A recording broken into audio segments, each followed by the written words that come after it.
Well, our first guest this morning is Marta Kubica. She's the CEO of ELNET in Central and Eastern Europe.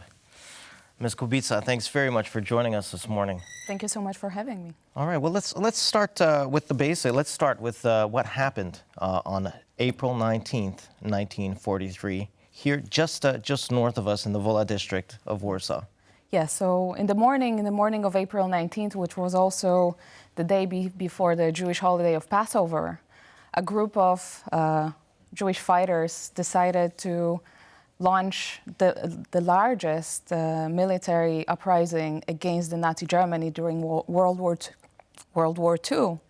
They wanted to die with dignity. They knew that they have no chance to win, but they wanted to make their mark, and they wanted to show that the Jewish people will fight no matter what. So that's what happened. Sadly, we all know what happened and how the uprising ended with the liquidation of the ghetto and destroying the big synagogue in Warsaw. Yeah. But the Warsaw Ghetto Uprising is still a world symbol for all Jewish people worldwide, and it's being remembered and it's being commemorated wherever the Jewish communities are present. It's a truly, and I believe that's a very emotional topic to talk about. Now, how do you think that this uprising impacted the subsequent resistance movements across German-occupied Europe, and how it is also impacting people today?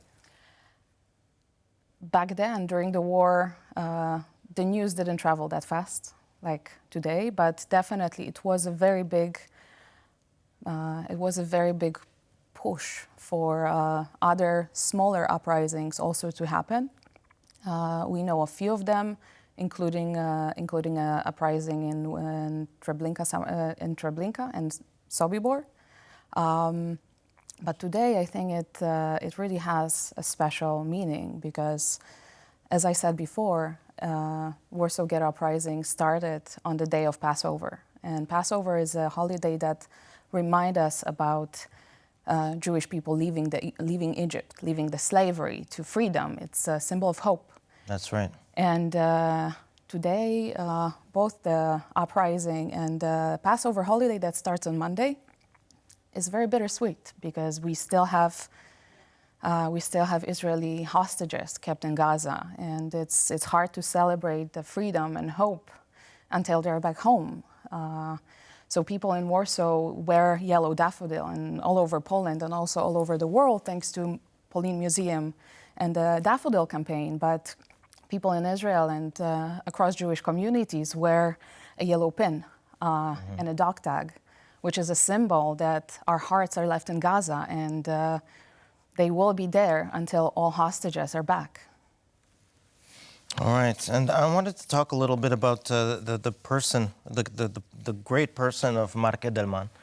Mark Edelman, you mentioned that news traveled a lot slower back then, but Mark Edelman was one of very few who were able to escape the Warsaw Ghetto, and Yes. was one of the few who tried to alert the world about what was happening here on Polish land. Absolutely, he was also one of the very few commanders, and Marek Edelman lived a long life. He passed away in 2009. I remember his funeral. It was very emotional. He's buried here at the Warsaw Jewish Cemetery on Okopowa. And we can say that it's thanks to him, or actually anonymous person who actually sent him yellow flowers on the day of uprising after the war for all those years, that he later laid at the Warsaw Ghetto Uprising Memorial, where the ceremony is taking place every year.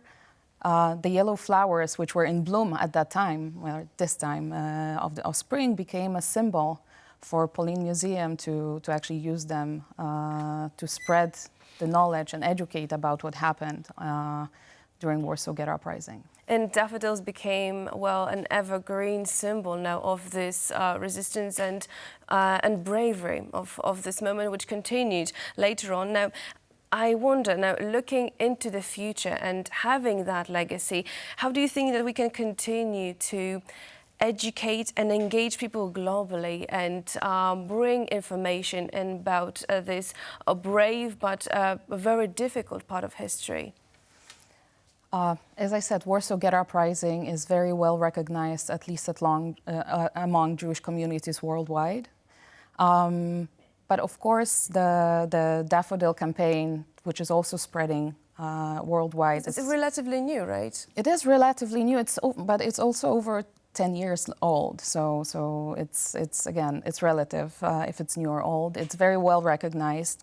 Our organization teamed up in the past with the foreign ministries of both Poland and Israel, and we wanted to spread the word among the people that we work with.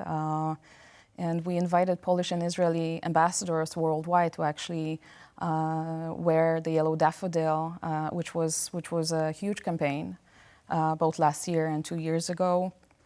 Over 70 ambassadors of Poland and Israel worldwide, starting from Australia through all the way to Panama and of course the United States participated. So it was a great way to spread the news and to educate and to also inform about the Polin Museum, which is probably one of the best museums we have in Poland. That's right. It's a brand new museum, and it's got an amazing exhibitions there. So I think it's important to tell people that it's very worth visiting. Absolutely. Well, it's not that new. It's not that brand new. This year is going to mark 10 years. 10 years. Since the opening. But it's absolutely spectacular. And every time I have guests from abroad, from Israel, from the US, I always bring them to Polin Museum because it shows not only the part of history that people know about or focus on, which is the World War II history, but also it's a museum of life. It shows the Jewish life and the coexistence between Poles and Jews for hundreds of years. And then after 800 years of relatively good cooperation, we had a couple of years of the darkest history for both of our nations. So. Yeah. It's very important to really educate. It's great that so many visitors are there and so many young people visit the museum. So it is definitely a wonderful place, and I highly recommend everyone who come to Warsaw to really pay a visit. Well, Ms. Kubica, a pleasure having you. Thanks so much for joining us this morning. Thank you so much.